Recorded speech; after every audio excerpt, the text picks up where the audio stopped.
San Lucas capítulo 19. Vamos a empezar leyendo en el verso 28. En el nombre del Padre, del Hijo y del Espíritu Santo, y la palabra de Dios dice así.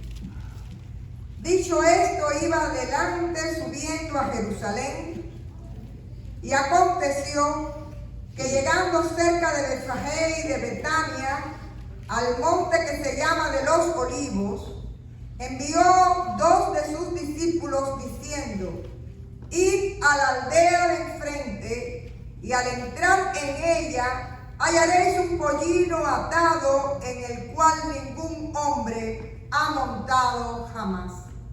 Desatadlo y traedlo. Y si alguien os preguntare, ¿por qué lo desatáis?, le responderéis así: porque el Señor lo necesita. Fueron los que habían sido enviados y hallaron como les dijo, y cuando desataban el pollino, sus dueños les dijeron: ¿por qué desatáis el pollino? Ellos dijeron: porque el Señor lo necesita. Y lo trajeron a Jesús, y habiendo echado sus mantos sobre el pollino, subieron a Jesús encima. Y a su paso tendían sus mantos por el camino. Cuando llegaban ya cerca de la bajada del monte de los Olivos, toda la multitud de los discípulos, gozándose, comenzó a alabar a Dios a grandes voces por todas las maravillas que habían visto, diciendo: bendito el Rey que viene en el nombre del Señor, paz en el cielo y gloria en las alturas. Entonces algunos de los fariseos de entre la multitud le dijeron: Maestro, reprende a tus discípulos. Él respondiendo les dijo: os digo que si estos callaran, las piedras clamarían. Esto es palabra de Dios. Hermano, hoy, comienza la Semana Mayor, la Semana Santa, y es interesante que es realmente, digamos, el día donde comenzamos el principio del fin, porque fue la última semana que el Señor Jesús tuvo en su ministerio público antes de la crucifixión. 10 capítulos antes, en el libro de Lucas, encontramos una afirmación que a mí siempre me ha gustado mucho en Lucas 9:51. Y aconteció que cumpliéndose el tiempo en que había de ser recibido arriba, él afirmó su rostro para ir a Jerusalén. Es interesante desde cuánto antes Jesús ha recibido de su Padre que ya el tiempo se ha cumplido para ir a Jerusalén, donde además él está convencido que va a encontrar conflictos, incomprensiones, que va a tener que van a hacer decisiones con consecuencias dolorosas, donde va a vivir traición, donde va a vivir sufrimiento, donde va a vivir muerte. Y esta es la culminación del propósito para el cual Dios envió a Jesús a la tierra. La fiesta que se celebraba era la fiesta de la Pascua. Y en la fiesta de la Pascua lo que sobreabundaba en Jerusalén era el sacrificio de los corderos. La fiesta de la Pascua rememora el momento en el cual el pueblo de Israel estaba cautivo en Egipto. Y comienza Dios a poner una serie de plagas para que el faraón deje salir a su pueblo. Hasta que llega la plaga de la muerte de los primeros hijos, de los primogénitos. Y lo interesante es que el pueblo de Israel recibe de Dios una ordenanza. Marca los dinteles, las entradas de tus puertas, con sangre de cordero. Y en aquella noche la muerte pasó por aquellas viviendas sin tocar a los primeros hijos de los israelitas. Sin embargo, en cada familia egipcia hubo un muerto con su primer hijo.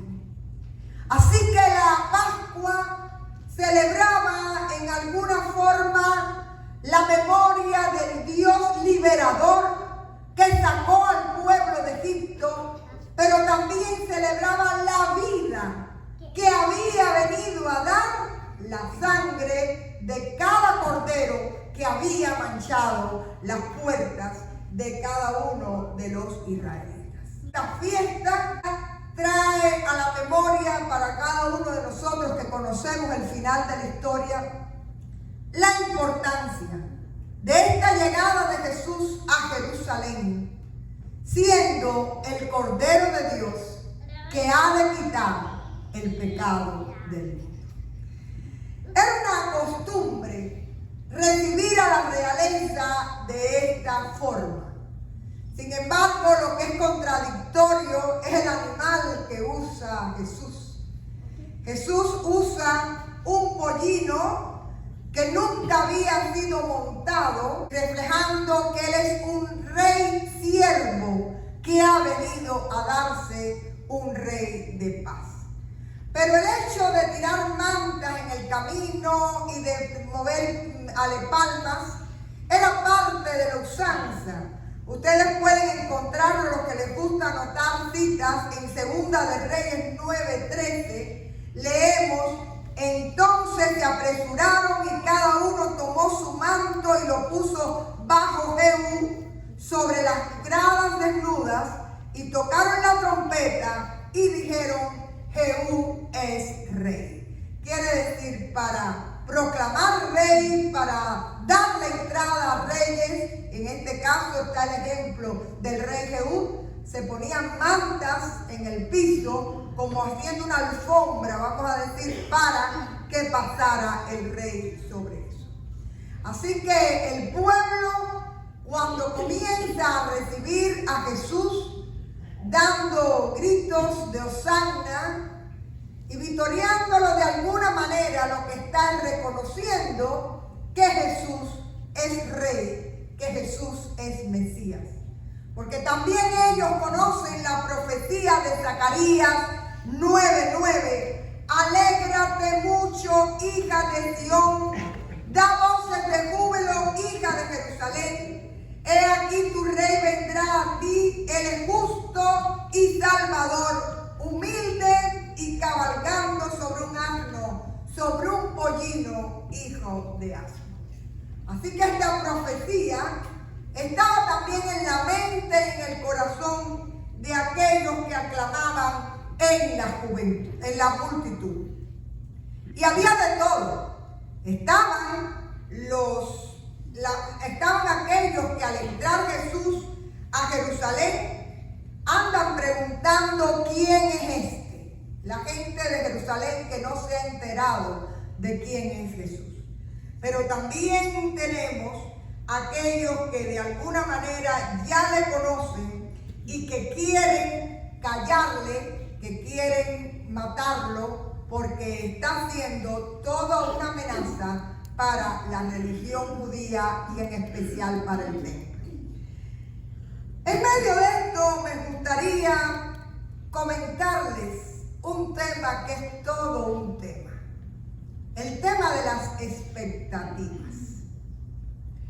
Este pueblo que estaba clamando, yo creo que era sincero, que realmente tenía entusiasmo y que realmente tenían fe y veían a Jesús como un Mesías. Un Mesías para sus circunstancias políticas, y esperaban que como David, que era un rey guerrero, les trajera libertad. Pero las expectativas, cuando les digo que es todo un tema, hay una frase que algunos de ustedes me han escuchado alguna vez, que yo les digo, a veces los sufrimientos vienen por las expectativas que tú te haces de las otras personas. Porque no estamos dispuestos a conocer exactamente a la persona, sino que nos hemos creado unas expectativas de ellos que hacen que usted también espere que la persona reaccione como usted hubiera reaccionado en esas circunstancias. Y realmente yo siempre digo que las expectativas no es otra cosa que esperar de alguien o de alguna circunstancia o de algo. Y muchas veces la respuesta a las expectativas es la decepción, es la frustración, porque usted ha engalanado a la persona con una serie de atributos que puede ser que no sean. Y por otra parte, se está perdiendo conocer a la persona real, a quien es él. Así que las expectativas en esta mañana de entrada de Jesús a Jerusalén desviaron tanto la atención de aquella multitud que no les permitieron ver la realidad, y ellos le gritaban al rey y al Mesías, pero aquel que esperaban según sus expectativas. Por eso vemos que realmente el Señor sabe lo que le espera en Jerusalén. El Señor sabe que Jerusalén tiene el corazón endurecido para recibirle. Por eso es que el Señor incluso llora ante Jerusalén, porque dice: tu paz está aquí y no la ves, porque tu corazón está ciego y está endurecido. Y es interesante, porque si preguntamos, ¿le creían Mesías? Pudiéramos decir, sí, muchos le creían Mesías. Pero el entusiasmo de ellos y el saludo y la entrada era real. Yo creo que sí, que muchos eran sinceros celebrando la entrada de Jesús. Yo siempre en este sermón recuerdo mi postura. Estos sermones que yo oigo de que con los que gritaron Hosana después van a gritar crucifícale. Yo pienso siempre que el que comió de la multiplicación de los panes y los peces y venía en peregrinación a Jerusalén, nunca hubiera gritado crucifícale. Yo soy del criterio de que la gente que vio a la hija de Jairo muerta y después resucitada, nunca va a gritar crucifícale. Esta gente realmente de alguna manera conoce el poder de Dios que hay en Jesús, pero sencillamente, a pesar de ser sinceros, no le ven como un líder espiritual que ha venido a traerles paz y salvación eterna. Y allí hay gente que le aclama y que le agradece de corazón, y muchos de ellos después van a estar en el Calvario. Lucas 23, 48. Y toda la multitud de los que estaban presentes en este espectáculo, viendo lo que había acontecido, se volvían golpeándose el pecho. ¿Quiénes pueden haberse golpeado el pecho ante la crucifixión de Cristo? Gente que le conocía y gente que esperaba de él. Lo único, y fíjense, se habla de otra multitud, la multitud de los que estaban en el Calvario llorando y golpeándose el pecho de dolor.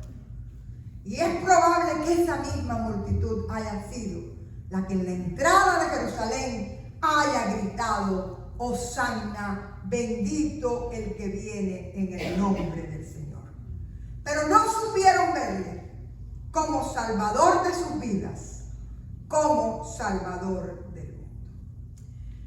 Hermanos, hoy también hay mucha gente que proclama a Jesús, que tiene fe y que dice amarle, y de hecho le aman según sus expectativas. Y hasta nos tomamos la licencia de crearnos nuestro propio Dios, o de acomodar la Biblia según nuestros intereses. Tenemos expectativas con el Señor. Y muchas veces estas expectativas son bien egoístas, bien limitadas y bien demandantes.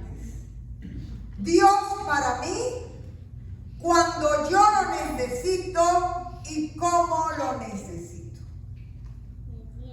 No me preocupa mucho si yo estoy para el Señor cuando Él me necesita y como Él me necesita. Un Dios que muchas veces creamos y que nosotros debemos guiar.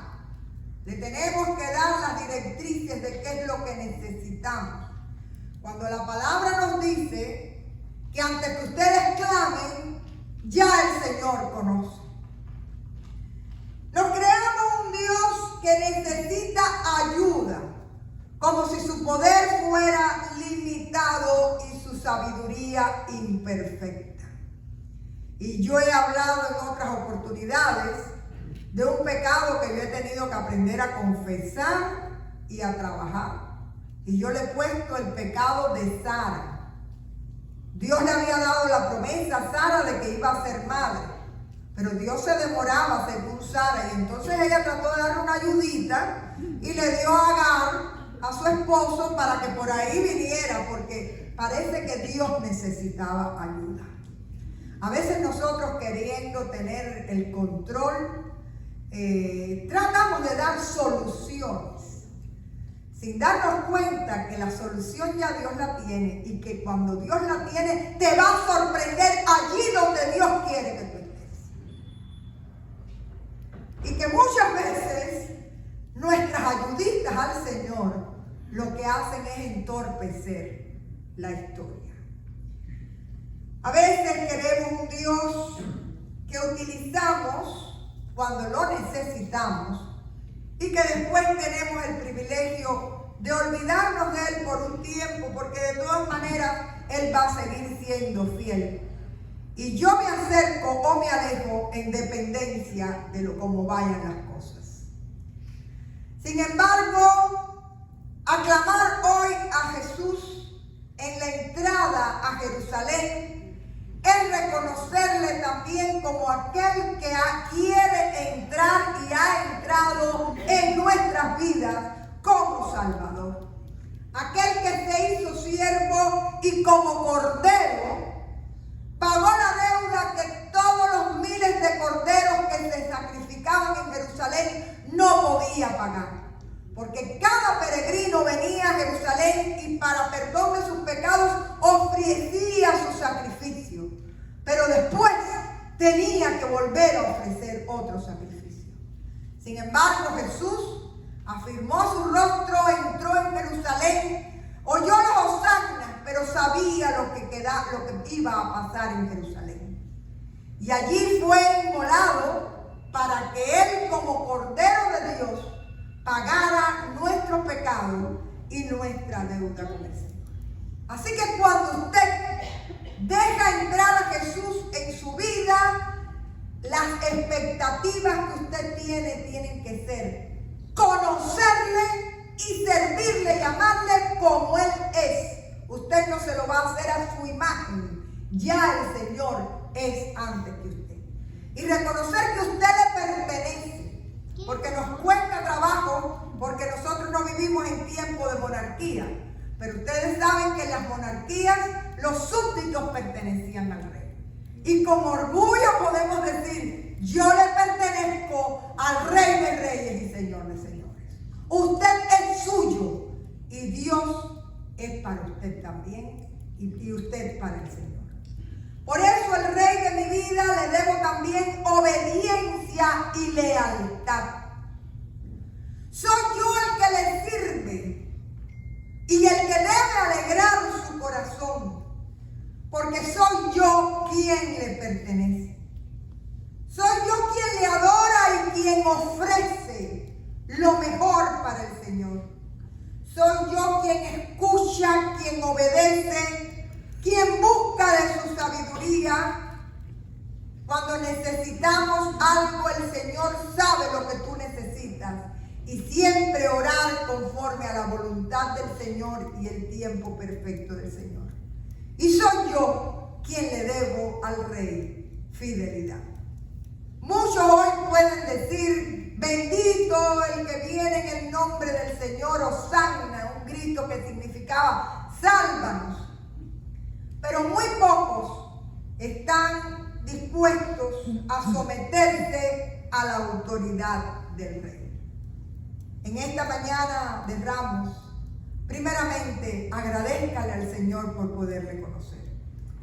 Y segundo, recuerde que esta gente en Jerusalén le recibió en Jerusalén, pero no pudieron recibirle en sus corazones y conocer su gloria, porque sencillamente no pudieron saber quién era el verdadero Mesías. Así que la invitación es a conocerle, a vivir más de cerca y a humillarnos delante de su presencia y decirle, Señor, el trono de mi vida es para ti y yo me complazco en ser tuya y en servirte cada día de mi vida. Y entonces sí podemos decir, Hosanna, bendito el que viene en el nombre del Señor, Hosanna en las alturas. Vamos a orar.